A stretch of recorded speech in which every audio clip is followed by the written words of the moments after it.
Shantan waxyaabood weligaa ha weydiinin Google-ka. Sidaan ognahay, Google-ku waa halka ugu wanaagsan ee laga heli karo inta badan xog kasta oo laga baaro. Balse waxaa jira waxyaabo haddii laga baaro caqabad fara badan ku geysan kara adiga. Waxaan kula wadaagi doonaa 5 waxyaabood oo haddii aad Google-ka weydiiso laga yaabo inay naftaada geliyaan khatar aad u fara badan. 1. Waxyaabo la xiriira calaamadaha xanuunkaaga ha isku weydiinin Google-ka.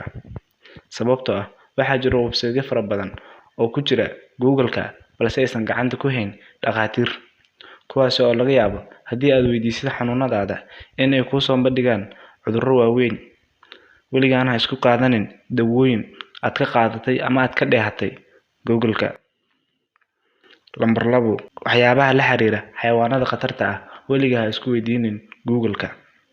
Sababtoo ah waxaa laga yaabaa inaad aragtid xayawaano laga yaabo inay gurigaaga ku nool yihiin, kuwaas oo kugu beeri kara hurdo la'aan iyo cabsi fara badan. 3. Waxyaabo la xiriira dambiyada ha isku weydiinin Google-ka.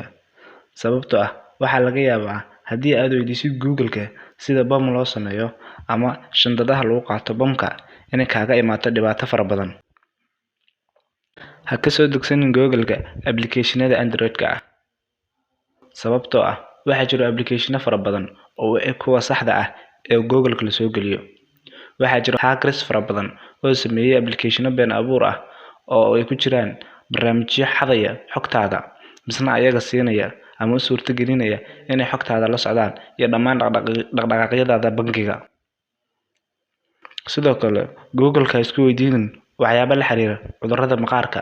Sababtoo ah waxaa laga yaabaa in markii aad weydiiso uu kuu soo bandhigo cudurro waaweyn oo adiguba aad ka naxaysid ama sawirro muuqaal ahaan u muuqdo kuwa adiga ku argagax gelinaya, lagana yaabo inay kugu abuuraan walbahaar aad u badan, hurdo la'aan iyo inaad u malayso inaad qabto cudur aad u weyn.